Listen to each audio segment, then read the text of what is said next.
Hi, everyone, and thanks for joining me for this episode of the 10-Minute Leader. My name is Ben Duick, and I'm a leadership development trainer, coach, and facilitator. I'm the founder of Cantera Leadership. And I'm here today with Derek Earl. Now, Derek is the Vice President of the World Trade Center Winnipeg. And Derek, how about you actually give a quick little snippet as to what does that mean? What does the World Trade Center do that listeners can learn about? Hello, and thank you very much for having me on your podcast, Ben. It's a pleasure to be here. So the World Trade Center Winnipeg, we're a Manitoba-based organization that we're there to help companies who want to start a business, grow their business, or expand and trade internationally. And so we work from companies of all level, right from the individual who wants to figure out how do I start a business in Manitoba, up to the global exporter. And we help them in a variety of ways through advisory services. We have a team of advisors. We provide market research. We offer extensive training, all for free, by the way. So all the listeners out there should take advantage. And we facilitate connections and introductions to help them grow their business internationally. And we do that as members of a World Trade Centers Association with over 300 counterparts in a global network. Yeah, and I think the interesting thing about that is when I first met you, Derek, that was probably 3 or 4 years ago. I actually didn't even know that Winnipeg had a World Trade Center branch, and yet it's something that I think has been, you guys have been growing your impact, and it's something I think that Winnipeg and Manitoba should be excited about and proud of, that we're able to make those connections and help businesses grow. And it's been interesting to learn more about World Trade Center myself. So the other piece of things that you're a part of is you're a founding board director of BizforClimate, a business-led movement which promotes climate action. Maybe give a snippet of what exactly BizforClimate is, too. Absolutely. Thank you. Yeah, brand new organization, a not-for-profit corporation. And what we're doing is mobilizing business leaders, so business owners and corporate leaders, to promote action on climate change. And we're advocating for a clean and a zero-carbon economy. And we're pushing for policy directions that are going to support a rapid decarbonization of the economy.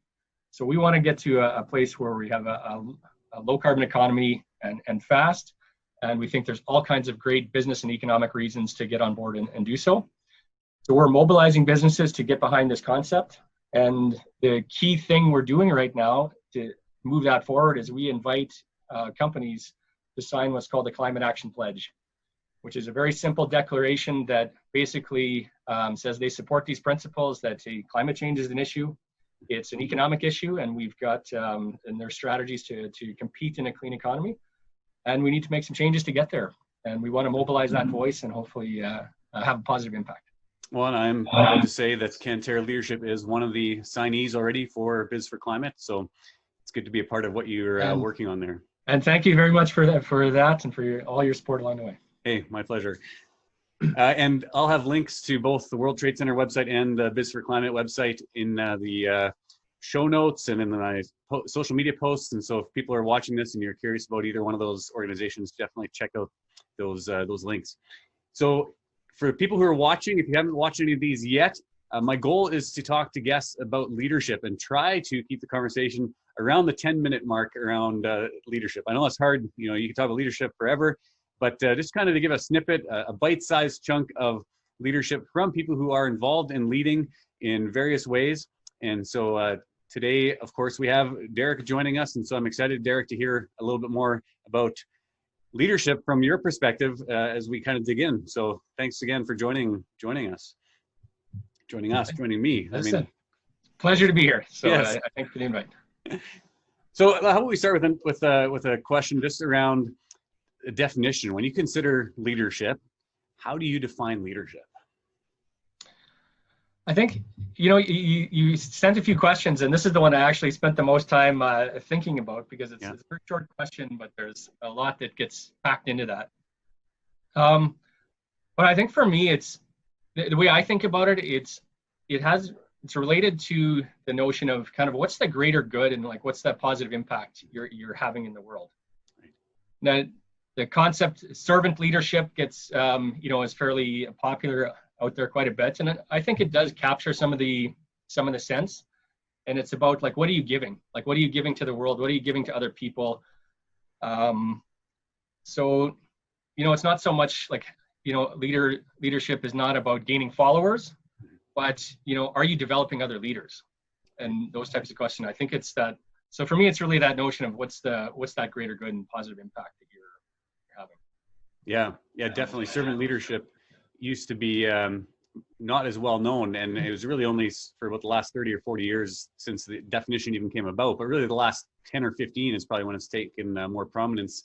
It's changed the model a little bit from people serving the leader to the leader kind of trying to see how they can help others around them, which I think is an exciting piece of it. That's a good answer, Derek. Thank you. So when you think of yourself as a leader, what are different ways that you have been intentional in growing as a leader? I think for me, like, it's been intentional about growing as a person. And I spent much more time and focus on that in terms of trying to, doing a lot of personal development, a lot of reading on a whole range of topics from, not just on a business or leadership side, but about issues, and also just about really in the personal development space of learning from those. So how do we better understand ourselves? Those questions of, what do I want to do? What do I want to achieve? What are goals that I have? And how am I doing? Am I even on that path to achieve those things I think I want to achieve? So that's where I spent more time, and I definitely have dedicated time to study and reflection and developing good habits, and to seeking help and training and resources and coaching, and have, insert plug here, but have benefited from your executive coaching as well, and it's been very helpful in the process. So, but it hasn't been focused on, I'm doing this to be a leader. It's been focusing on developing myself and what are the things I want to do and achieve, and how do I want to do that, and just to be able to move forward in that way. Yeah, I love that answer, Derek. Thank you. That personal development side of things, understanding ourselves, is probably one of the most important steps of growing as a leader, for sure. But what about the flip side of things, the challenges, the hardest part? What do you think is the hardest part of being a leader? I think it's remembering that it's not about us, and it's not about me and what I want to achieve. So it's that people part of the leadership, and remembering that people are very different. The way that they understand, the way they process information, the way they communicate, the way they receive information, what their interests are, and how does that align. So no matter what you want to achieve, if you need people to come along with you to do it, it's not just about what I want to do or my goals, but it's really about how is what I'm doing helping those other, the other people, how is it helping to develop them, and really maintain not only like that win-win kind of mindset, but keeping that front and center, and that you're never going to go very far unless people are coming with you, and if they're genuinely kind of developing themselves along the way. So that can be hard, because we just want to go fast. We want to get stuff done. We want to move forward. But, I think anytime you stray too far from that people side of it, then you often get yourself in more trouble. Yeah. No, thank you for that answer. That's great. He says from lessons learned in the past. Well, I mean, that's part of leadership too, right? Learning from the mistakes, learning from the things we've done in the past, and hopefully getting better too, right? So what about advice? So what kind of advice would you give to other leaders who might be tuning in and listening or watching our brief conversation here? Well, it goes back to my earlier points in the way I approach it, but it's taking that time to really get to know yourself, to know like what it is you want to be, who you want to be, find those interests, find those passions that allow you to be very authentic in terms of what it is that you're doing. Right. And I think once you're clear on that, it'll help you, identify goals that you want to have. It'll give you that vision as to where you're trying to go and to lead. And then the authenticity that'll come through that will help you achieve that better, because it's, there's a reason for what you're doing, and it's clear that it aligns with your values and your interests. So, and that can be hard. I mean, it taken me years to really kind of work through that and figure out not only what my interests are, but how to actually do something about it, how to pursue those goals, and and figure that out. And it's not easy. You have to ask yourselves a lot of hard questions sometimes, and sometimes you need to change course in what you're doing. Right. But I think that's the biggest one, because once you find that, you'll be able to find a place of happiness, and I think you'll be able to kind of much better position to not only help yourself, but to help others as well if you're in that right place.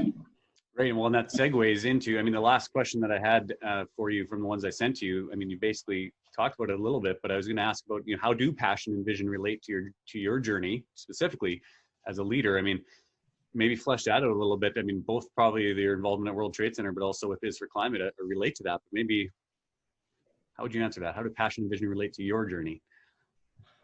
Well, I think very important. And just kind of building on what I said, I've got to a point now where I think I've got a lot more clarity in terms of what I want to do and what do I want to achieve, and what's some of the difference and impact that I want to be able to make.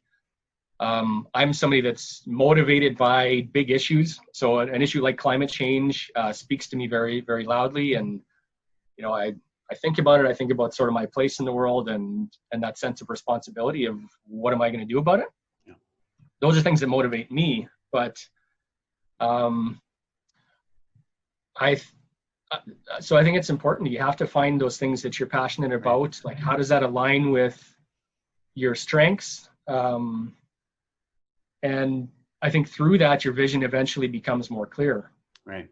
And that's, again, related to that process of knowing and understanding yourself, and take the time, invest in developing yourself and learning about your strengths and learning about your blind spots. Right. And that's the concept I really picked up through our training, the strengths.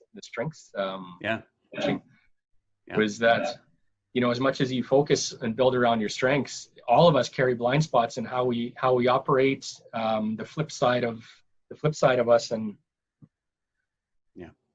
so being mindful to all that, I think is really helpful. But at the end of the day, if you're genuinely focused on your passions, your interest, and it's authentic, that gives you a really strong base to grow out and do whatever it is, whatever domain you're in. I think you'll be better positioned to be successful. Yeah. Well, and yeah, I totally agree. So before we wrap up, one last surprise question. I like to ask a little bit of a fun one to wrap things up, and I like to make a little bit of a surprise. So it's an interesting one because of the, here's the question. Would you rather be a leader during the pandemic of 2020 or be a leader during World War I? Ooh.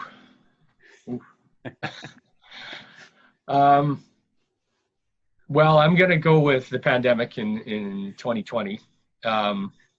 This is the world I live in, and this is the place where we have an opportunity to have an impact. Yeah, good. And, you know, if I might go back to BizforClimate and what we're trying to achieve around this, and one of the questions in this is, okay, well, why now, right?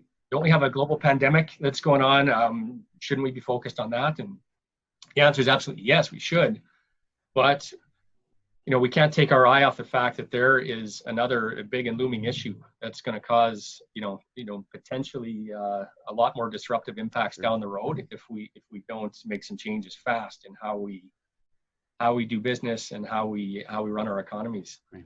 So I think, I'm here in the present. This is the time I've been given to sort of do what I can. So plus we have the benefit of these technologies to be able to, you know, carry on and do a lot of things. Yeah, you know, I wonder That's what. Not the case back in World War I. Exactly. If they would have had Zoom back then, I wonder what would have changed, right? So. Yeah. Okay. Well, thanks, Derek, for taking a few minutes to share your thoughts on leadership and giving some good answers to some tough questions.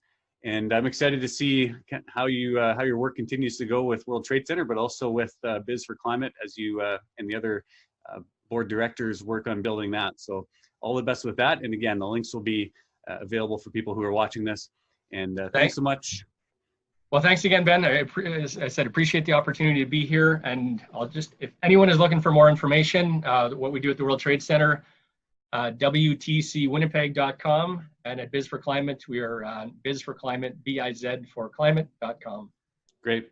Thanks so much. And thanks for everyone who's watching and listening. And I hope everyone continues to grow as a leader. Have a great day. Thanks.